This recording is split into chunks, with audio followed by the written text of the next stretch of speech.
Bonjour, je suis Caroline, technicienne à l'hôpital vétérinaire Bellerive. Dans la vidéo d'aujourd'hui, avec l'aide de Bosco, je vais vous montrer comment faire la désinfection de plaies, des bandages. La vidéo peut être utile en fait là, si votre animal a une plaie à la maison, vous êtes en attente d'un rendez-vous vétérinaire, puis vous voulez là, vous assurer que le tout reste propre, puis que ça s'empire pas.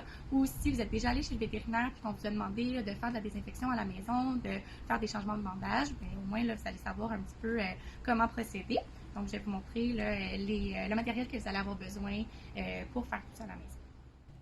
Donc, premièrement, si vous avez besoin de nettoyer la plaie, de faire un petit peu de désinfection, vous pouvez utiliser un savon non toxique pour les animaux, sans rinçage aussi. Dans ce cas-ci, en fait, j'ai de la chlorhexidine, qui est un savon justement non toxique sans rinçage que vous pouvez procurer en pharmacie ou auprès de votre vétérinaire. Les dosages peuvent être un petit peu différents, donc c'est important soit de venir le chercher directement chez votre vétérinaire ou de nous contacter en fait pour savoir exactement là, la bonne concentration pour le produit. Donc, c'est ici, c'est des petits tampons là, pour venir appliquer le savon en fait sur la plaie. Donc, vous avez juste besoin en fait d'éponger un petit peu. On vous montrera ça tout à l'heure avec Bosco. Pour ce qui est du bandage en soi, là j'ai beaucoup de matériel. C'est sûr qu'à la maison, des fois, on n'a pas toujours tout ça sur la main. Si c'est pas le cas, vous pouvez venir aussi en clinique. Là, ça va nous faire plaisir de vous fournir tout ce que vous avez besoin. J'ai premièrement un Telfa qui est un petit tampon non adhérent en fait là, pour pouvoir mettre sur une plaie qui serait suintante. C'est en vue de retirer le bandage puis que ce soit pas collé en fait là, directement sur votre animal. Ensuite de ça, ici, j'ai de la gaze en rouleau, en fait. Donc, ça, c'est pour venir faire un petit coussin, absorber aussi les sécrétions s'il y a lieu, puis rendre le bandage un peu plus confortable. On a ici du Vetrap. C'est un petit bandage qui est autocollant, en fait. Donc, on peut venir... c'est aussi... ça va aider à garder la plaie plus propre. Donc, le petit Vetrap. Puis, le ruban comme ça, là, ici, ruban adhésif, ça peut être utile pour éviter que le bandage tombe sur la patte. Donc, on va vous montrer aussi comment s'en servir tout à l'heure. Bon, donc pour la présentation aujourd'hui, on n'avait pas de chien qui avait un vrai bobo. Fait qu'on va s'imaginer que Bosco a une petite plaie là, sur sa patte. Je vais en fait bien agiter la chlorhexidine pour que le savon soit bien réparti à l'intérieur. Puis là, en fait, on peut juste venir mettre une petite quantité au niveau du tampon pour venir éponger la plaie. On n'est pas obligé d'en mettre beaucoup. De toute façon, on ne le rince pas. C'est vraiment juste pour venir nettoyer autour. Nettoyer la plaie comme il faut.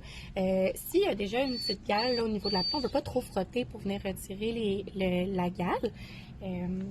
Donc là, on a une plaie qui est propre. Évidemment, on ne veut pas venir mettre notre main sur la plaie après. Maintenant, on peut venir faire notre bandage. Là. Je vais commencer à utiliser le Telfa pour essayer de créer une petite couche là, non adhérente sur la plaie.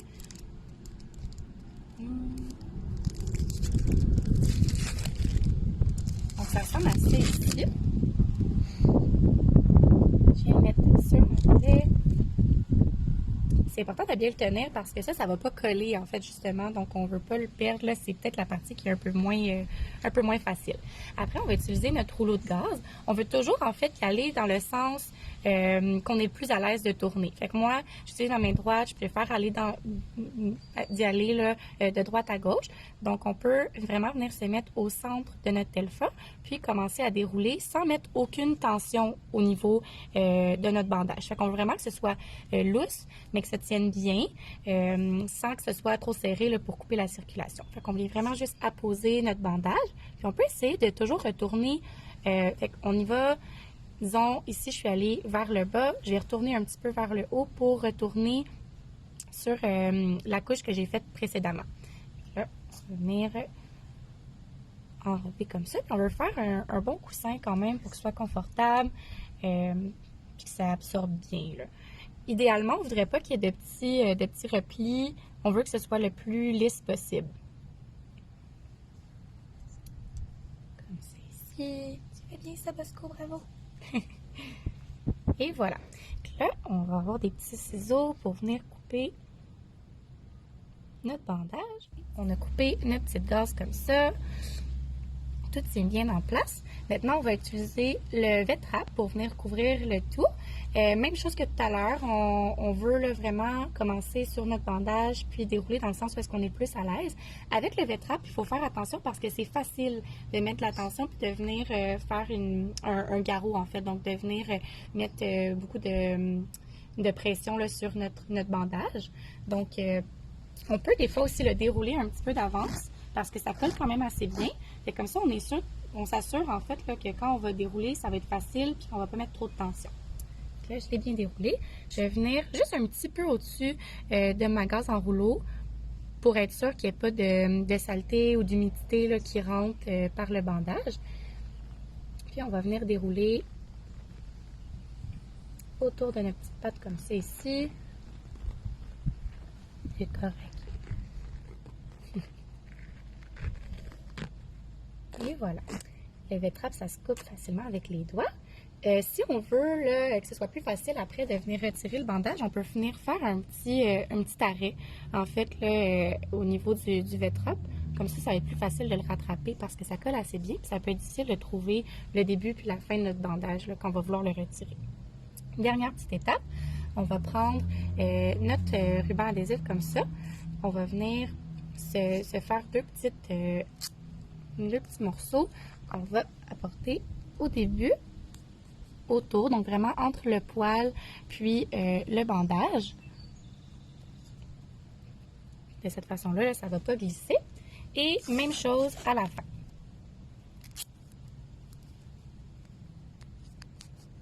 Et voilà. Donc, après, là, la seule chose que vous avez à faire, c'est de vous assurer que le bandage reste propre et sec. Vous pouvez utiliser un petit sac pour le couvrir là, quand vous allez à l'extérieur, disons sous la pluie. C'est important, si le bandage est humide, qu'il y a une mauvaise odeur, de nous appeler en fait là, pour faire recommander un changement de bandage ou de venir nous voir à la clinique. Ça, comme j'ai dit tout à l'heure, en fait, là, c'est vraiment si vous avez des recommandations de votre vétérinaire ou vous êtes en attente d'un rendez-vous, la petite chose qui est à surveiller quand on a une plaie sur notre animal, en fait, là, c'est de s'assurer que la plaie n'est pas infectée. Donc, on veut avoir vraiment une plaie qui est belle, qui est propre, qui ne soigne pas. Si jamais vous voyez des écoulements jaunâtres, verdâtres, une mauvaise odeur, de la rougeur autour de la plaie, ça peut être des signes d'infection. Fait que c'est important de venir plus rapidement. Pour conclure, c'est vraiment important que si la plaie de votre animal démontre des signes d'infection, de ne pas tarder à venir nous voir en clinique. Les signes d'infection peuvent être de la rougeur autour de la plaie, des suintements verdâtres à jaunâtres, une mauvaise odeur. Ça peut être des signes d'infection. Si jamais c'est ce que vous remarquez au niveau de la plaie, c'est important de ne pas tarder puis nous appeler. Les petits conseils qu'on vous a donnés aussi, ça ne va pas servir à guérir la plaie. C'est vraiment en prévision de venir nous voir ou d'avoir les conseils d'un vétérinaire, là, mais on ne va pas arriver à guérir une plaie de cette façon-là.